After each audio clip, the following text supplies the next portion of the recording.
Hare Krishna. Estamos a día sábado 19 de marzo en la sesión de AVO, Aula Virtual de Oradoras, y vamos a tener un taller a cargo de Luciana que se titula ¿Cómo preparar un taller participativo? Cuando tú quieras, Luciana.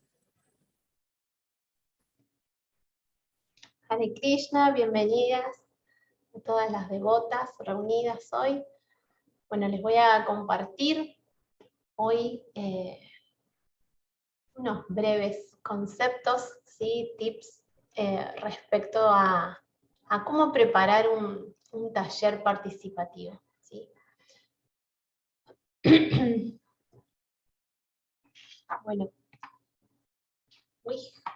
antes de arrancar, me parecía importante poder tener en cuenta primero qué es un taller y por qué hablamos de que es participativo, ¿sí? La gran pregunta que siempre se hace, ¿no? En términos educativos, ¿no? Es si el taller es un método, es una técnica o es una estrategia. Porque depende de cómo uno lo vaya, la perspectiva, ¿no? Y el enfoque que le dé, en realidad puede tener las tres formas, ¿sí? Como método desde el punto de vista de que es un proceso, ¿sí? Y requiere justamente este método de cierta utilización de técnicas. Cuando hablamos de técnicas nos referimos específicamente a modos, ¿sí?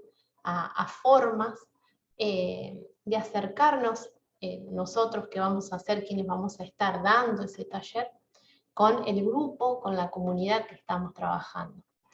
En este caso vamos a hablar del taller como una estrategia desde el punto de vista de que vamos a pensarlo, ¿sí? Lo vamos a utilizar al taller como una metodología, ¿sí?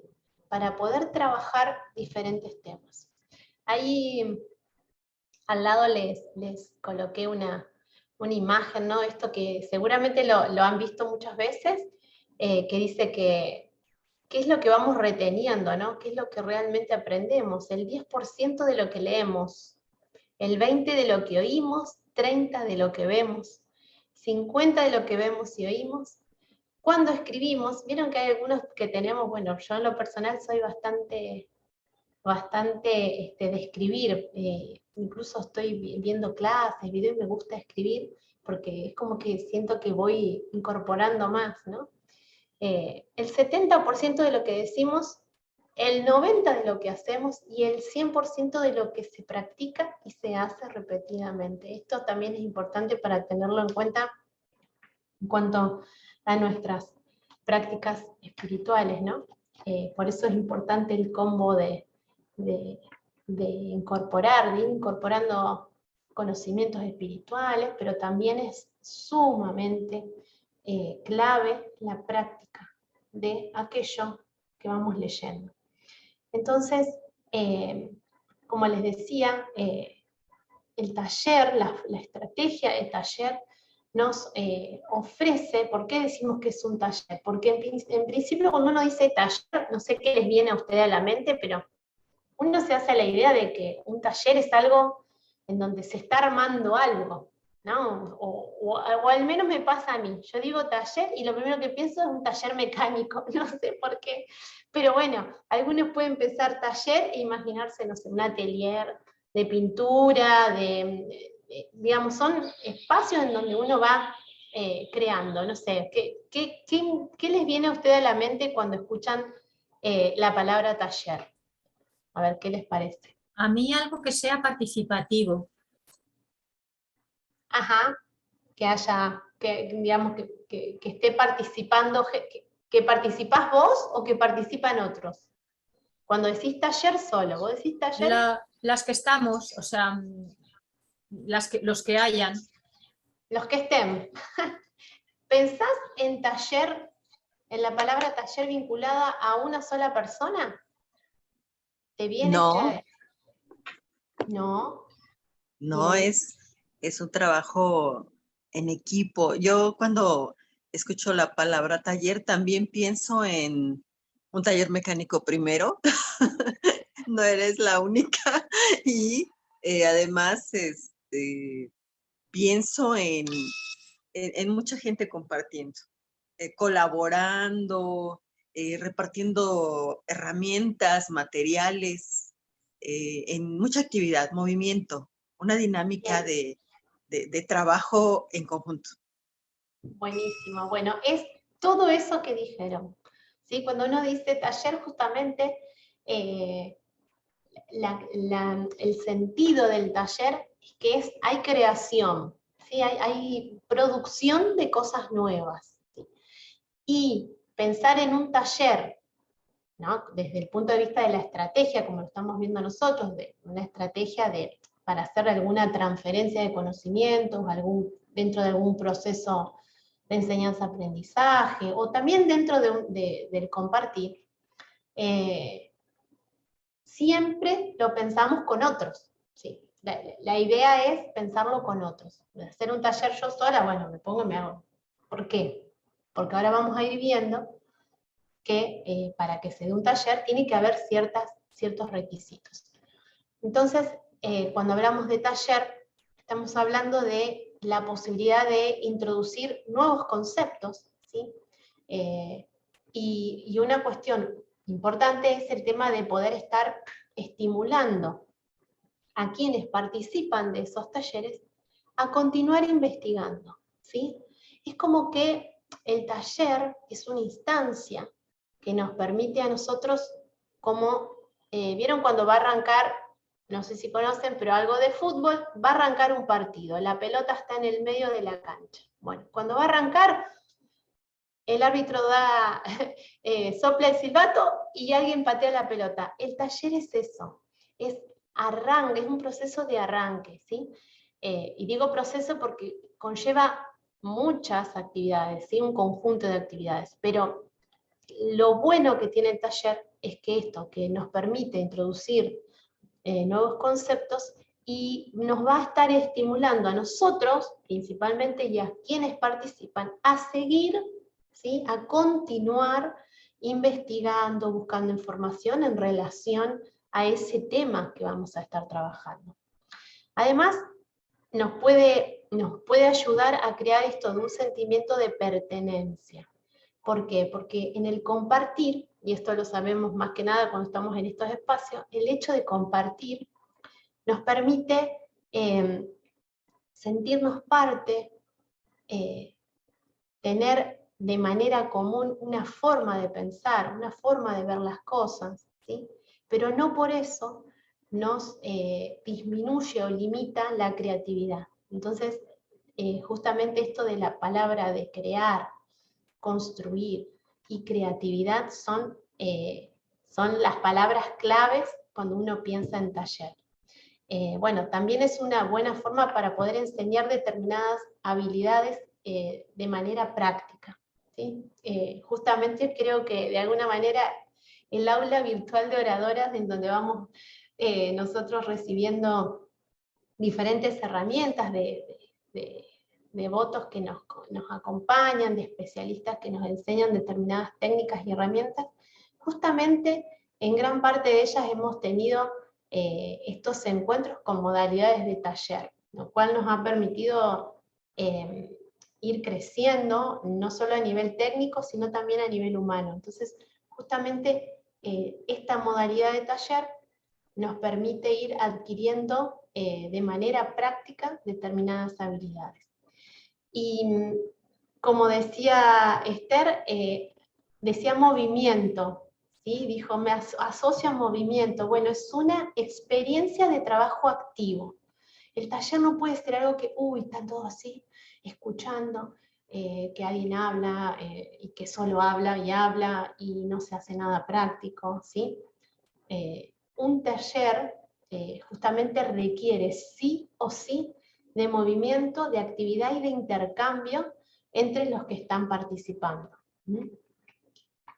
¿Por qué decimos que es participativo? Bueno, ahí vemos los hombrecitos que están unos con otros colaborando, con diferentes colores, ¿sí? construyendo. Por eso es una construcción, permite la construcción colectiva. ¿Por qué? Porque es entre todos, de consensos.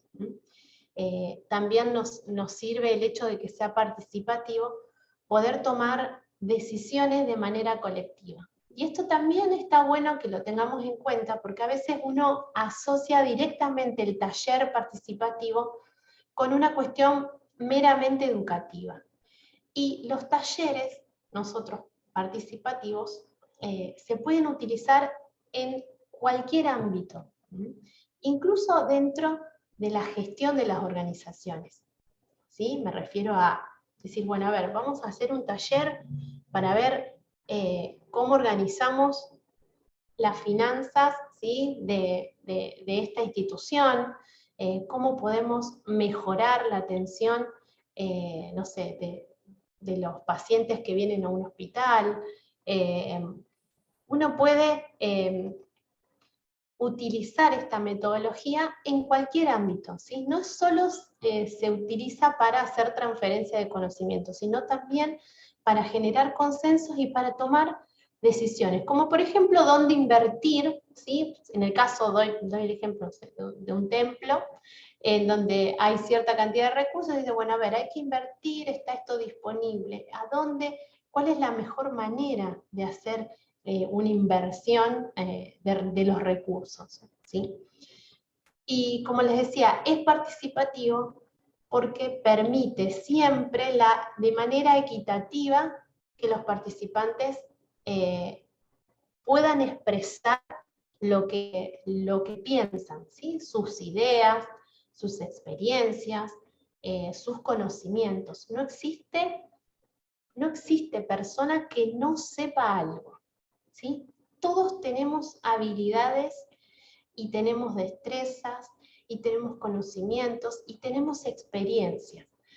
Cuando hablamos de este tipo de conceptos no nos referimos a cuestiones académicas o de cuántos libros leí, sino a que todos, según la edad que tengamos, hemos pasado por experiencias de vida que seguramente nos han dejado aprendizajes. Entonces, el espacio de taller participativo permite poner en escena, poner en juego todas esas experiencias y ese conocimiento, sea formal, informal, como lo haya adquirido, pero sí lo permite poner ahí a consideración y también para el intercambio con otros.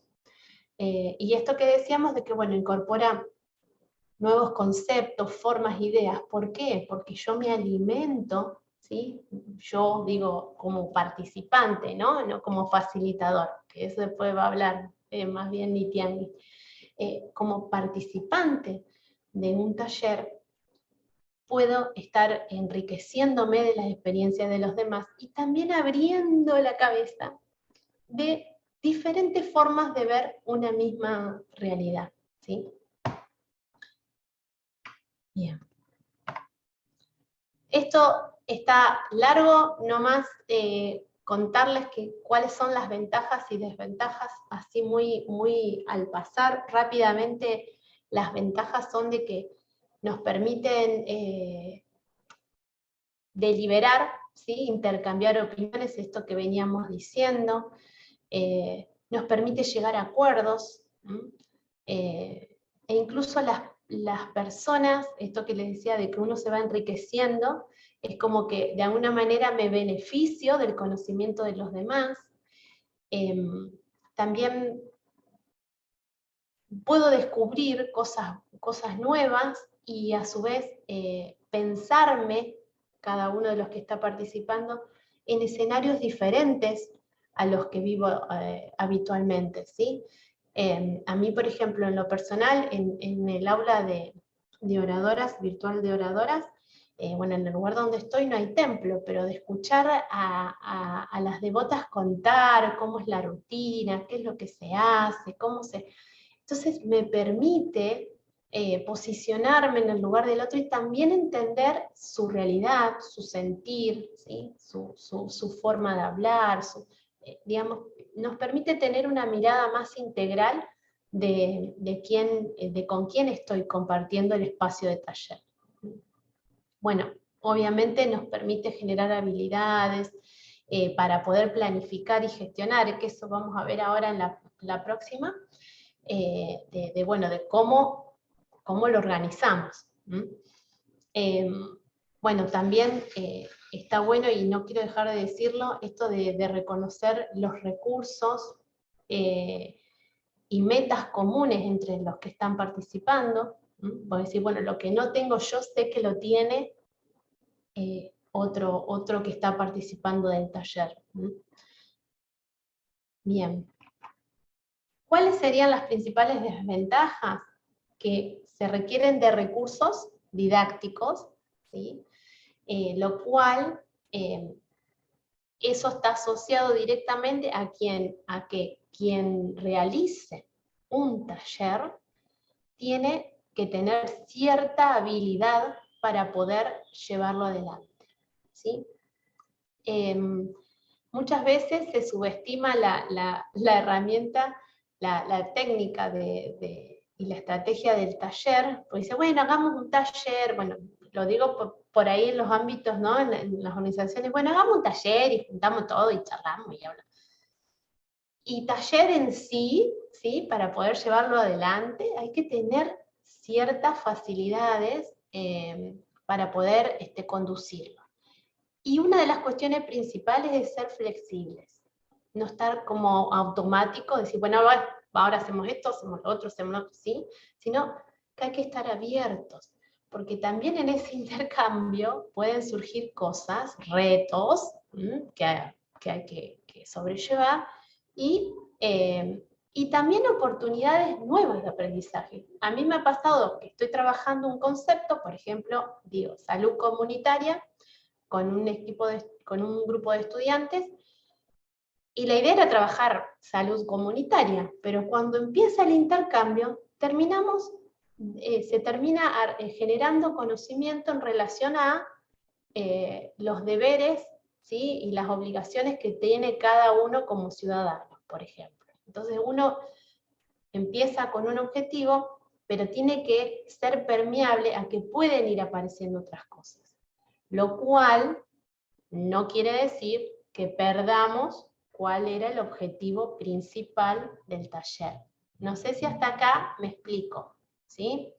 Entonces, uno tiene que ser flexible y abierto, y además de darle la participación, pero tiene que tener siempre como horizonte, es decir, bueno, tengo que llegar, ¿sí? ¿Para qué estamos? ¿Para qué nos reunimos? ¿Qué estamos trabajando?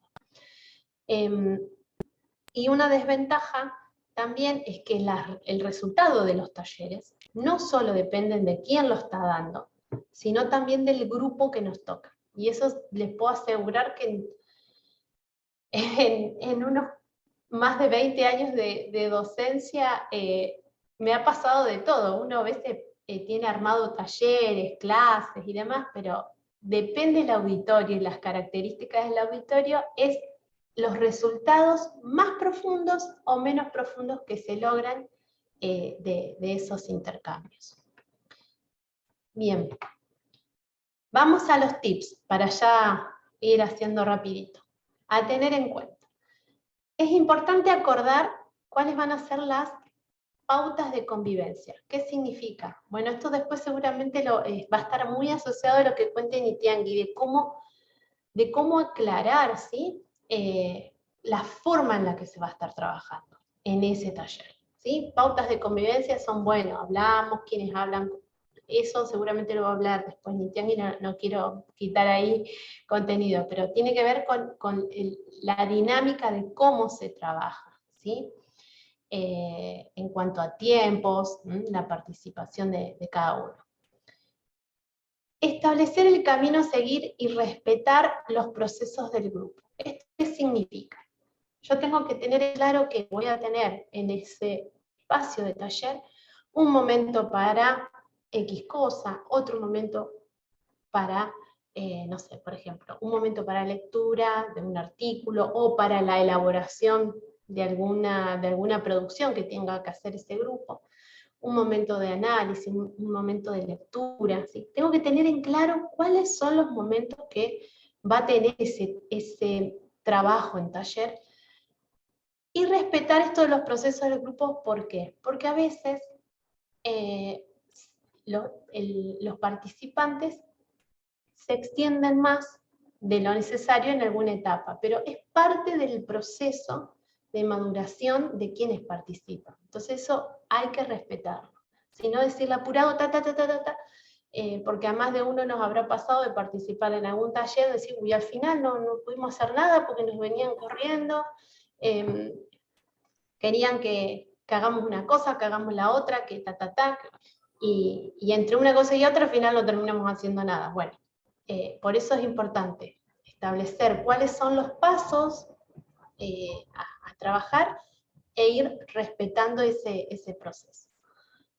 Esas consignas claras y sencillas que debo dar para que se entienda justamente claramente lo que se tiene que hacer en ese espacio, tiene que cautivar a los participantes. Porque si yo digo, bueno, tomen, lean esto, les doy un artículo y digo, bueno, lean.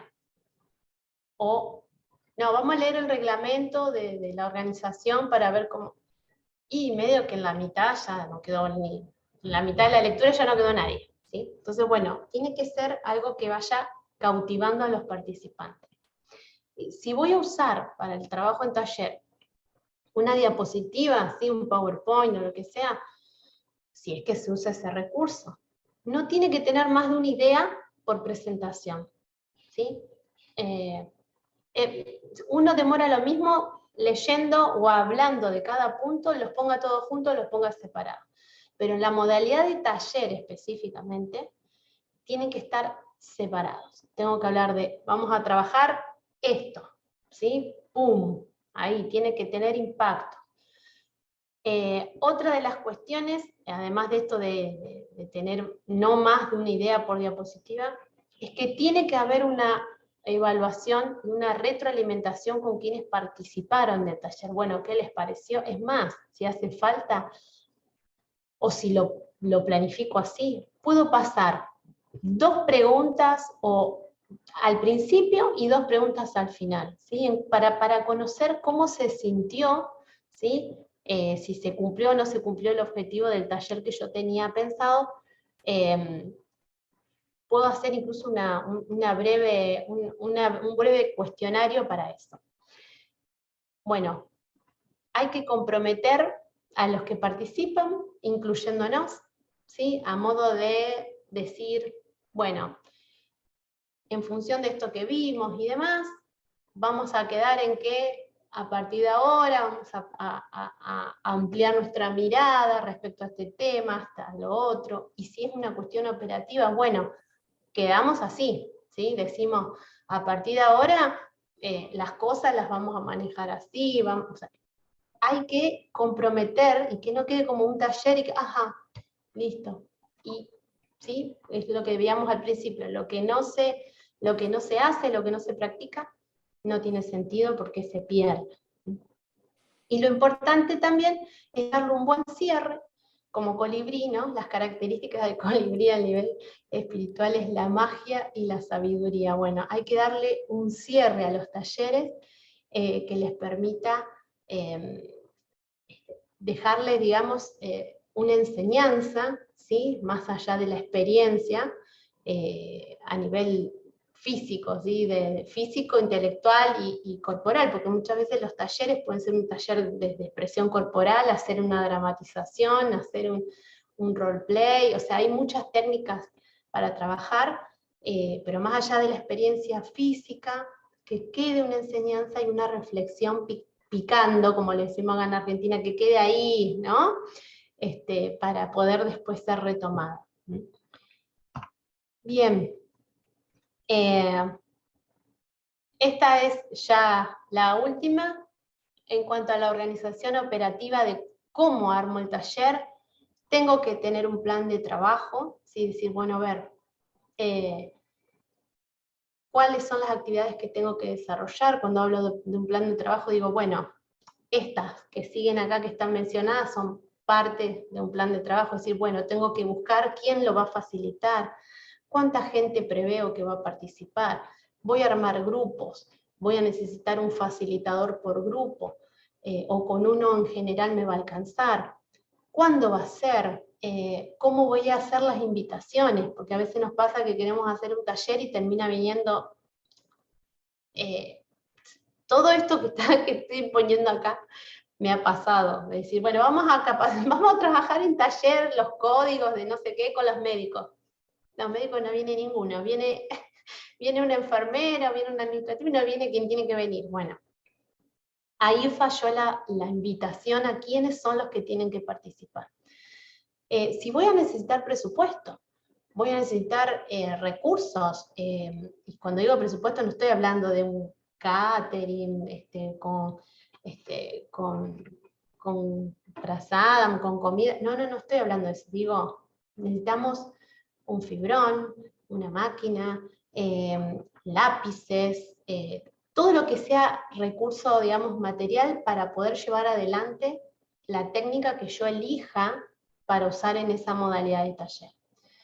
La selección del lugar y la organización en la que esté dispuesta el espacio físico es sumamente importante. Se sugiere siempre trabajar en rondas, no trabajar como escuela, ¿no? Uno atrás de otro, sino armar rondas de discusión, ¿sí? Así haya que poner el cuerpo para el taller, ¿sí? También trabajar siempre de manera circular. Esto que decíamos, tener en cuenta los materiales y la preparación del día antes de iniciar el taller, que es importante dentro de las etapas de la planificación, es sumamente importante el día anterior del taller, porque ahí nos podemos descubrir que hay cosas que no tenemos, que nos faltaron, o que nos fallaron, entonces es como una especie de hacer un checklist, ¿sí? E ir tildando, bueno, esto está, no sé, tengo que poner una compu, tengo el cable, tengo adaptador, tengo esto por las dudas, llevo la presentación en un pen, en un CD, o sea, tener siempre resguardo de los recursos y de la preparación del día anterior, chequear las invitaciones, chequear la participación, son algunas de las cuestiones operativas a tener en cuenta para el armado de un taller. Bien, hasta ahí llegamos. La invitación final es si se animan a preparar un taller, a ver si lo vamos pensando sobre qué tema nos gustaría hacer, que incluso lo podemos trabajar dentro del aula virtual,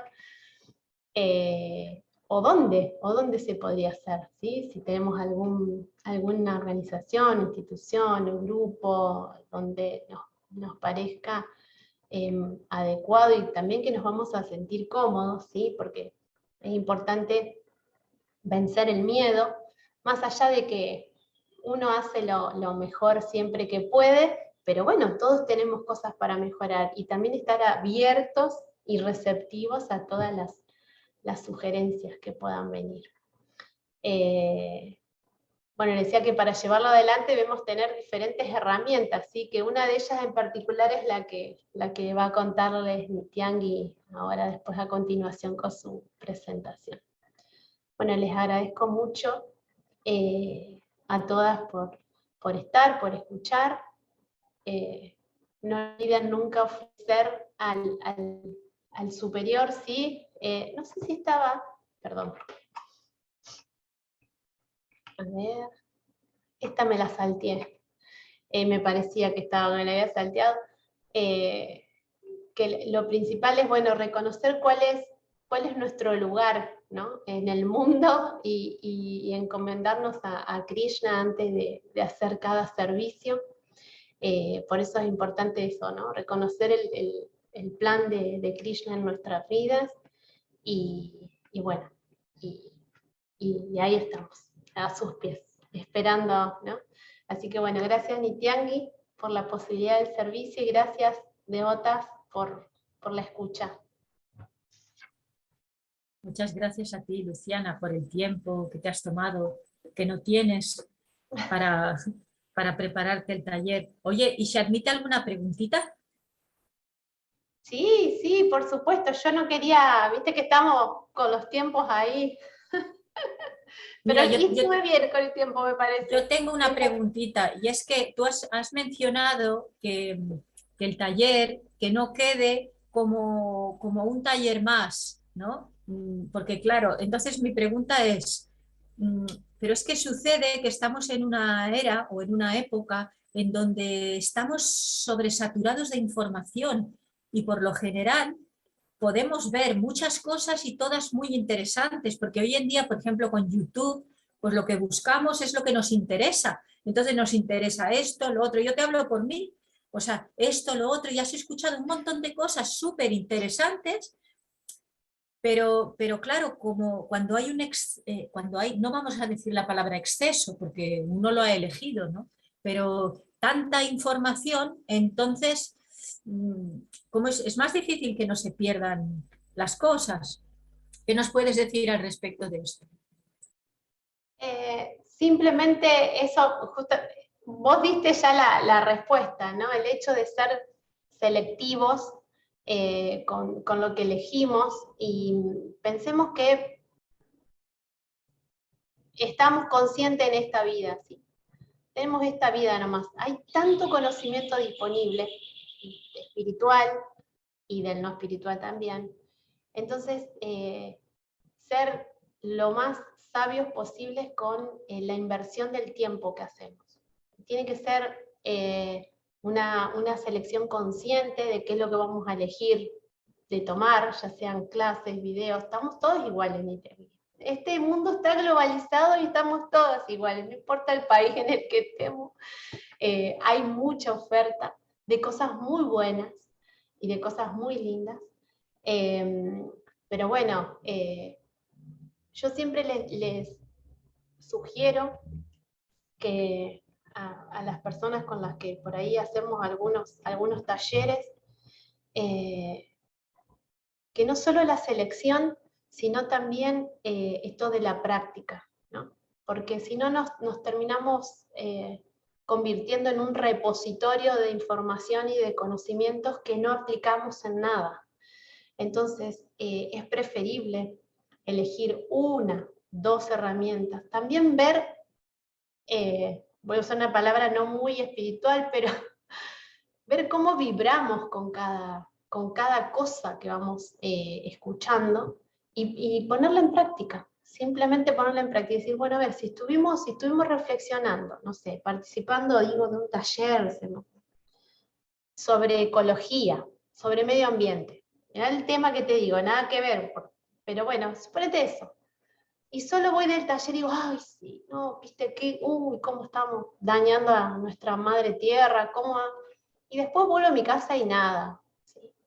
Si yo me voy con un compromiso o participo, escucho y a partir de ahí genero una acción concreta, sencilla y realizable de lo que aprendí en ese taller y lo empiezo a incorporar, ya es suficiente. Por eso digo, ser selectivos, utilizar esta inteligencia que Krishna con toda su misericordia nos regaló y poner en práctica.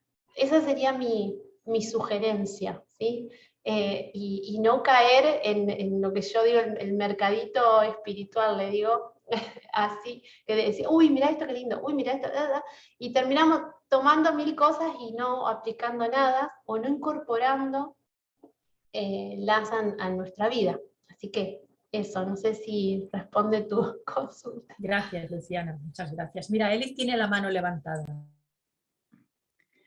Hare Krishna, Luciana. En primer lugar, muchas gracias por una charla tan clara, tan precisa. Y mi pregunta es, porque aquí en ABO muchas veces se dan talleres o se dan charlas o exposiciones, si podrías brevemente mostrar la diferencia entre lo que es una charla informativa, o sea, ¿cómo podemos darnos cuenta, ¿no? O sea, qué cosas no irían dentro de lo que sería una charla que serían específicamente para el taller, porque a veces, por ejemplo, en lo que es una charla, uno también invita a participar a las personas preguntándole, o sea, diciéndole si tienen alguna pregunta, o haciéndolas de alguna manera participar. ¿Cómo podríamos definir o diferenciar entre si estoy dando un taller o una charla o una conferencia, ¿no? Porque ambas a veces se vuelven también participativas. Esa era mi pregunta. Muchas gracias. Sí, es muy buena, porque, bueno, acá hoy está un poco limitada, pero Madre Amrita también nos podría aportar de eso. Pero justamente en términos de educativos siempre está la duda, ¿no? De si es una clase con práctica o en realidad es un taller. La gran diferencia en lo que respecta a taller es que existe una construcción de conocimiento, ¿sí? Nosotros hemos tenido diferentes cosas dentro de nuestro espacio, nuestra aula virtual. Hemos tenido charlas o conferencias, ¿sí? Donde alguien expone. Después nos dan un momento de preguntas, si podemos preguntar. Eso obviamente no es un taller, es una exposición, conferencias. Incluso las charlas pueden darse en diferentes ámbitos, ¿sí? Pueden ser, no sé, desde congresos o exposiciones, ¿sí? Son cuestiones más de unilaterales, por decirlo así, ¿sí? Una persona es un expositor, un pope, como se le llama, que está exponiendo sus conocimientos, su saber, y el resto escucha, recepciona. Por ahí, si tiene dudas, pregunta. Eso es una cosa.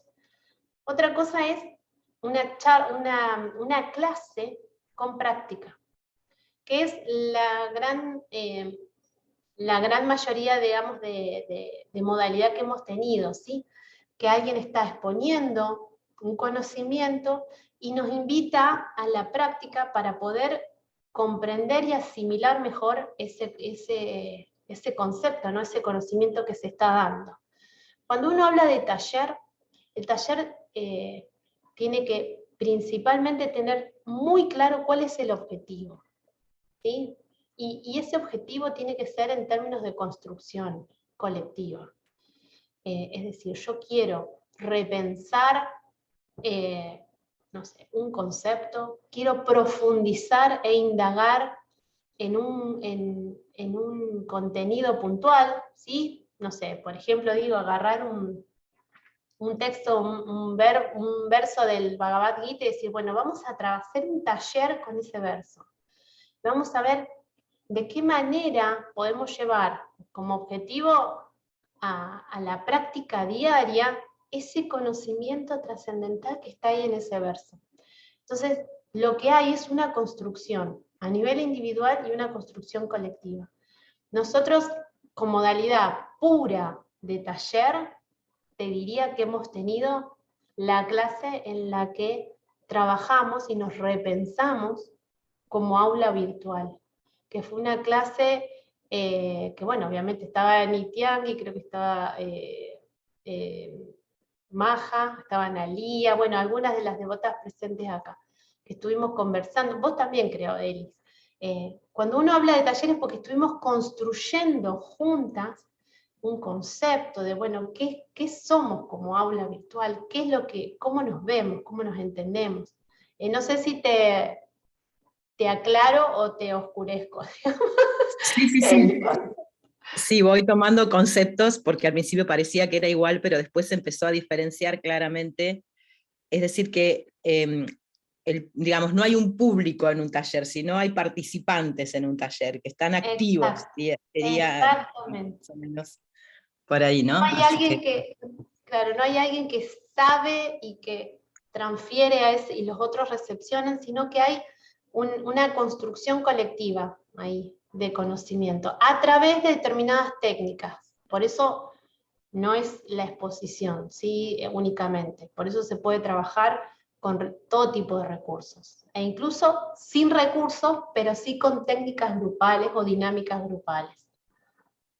Maravilloso. También el tiempo sería algo a tener en cuenta, que un taller tendría que tener un tiempo mínimo, a diferencia de una charla que puede durar 10, 15 minutos y nada más. Sí, estaba dentro de uno de las apreciaciones justamente de, a veces se considera como una desventaja lo que tiene la modalidad de taller, porque imagínense todas que a construir una idea, un concepto, un conocimiento, no es algo que sale espontáneamente. Lleva un proceso dentro del trabajo de los participantes. Entonces, justamente una de las desventajas es que a veces se requiere de bastante tiempo, ¿sí? De una jornada que es más extensa de trabajo. Y bueno, es más fácil, según, digamos, también lo que se quiera lograr, el objetivo que se quiera trabajar, pero es más fácil una exposición, decir, bueno, a ver, yo te cuento y te digo listo, ya está, te conté. Pero el otro recibió. Entonces sí, la variable tiempo es clave. Es importante, por eso, tener un buen plan de trabajo, una buena planificación de cuáles van a ser los disparadores, ¿sí? Con qué vamos a, bueno, ustedes conocen con qué vamos a romper el hielo, con qué recursos, si vamos a usar un video, un artículo, lo que sea, digamos, para poder despertar la discusión, y tiene que haber un momento de cierre, de trabajo y de cierre individual de los que participan del taller para poder justamente concluir, tener una idea clara de lo que se trabajó.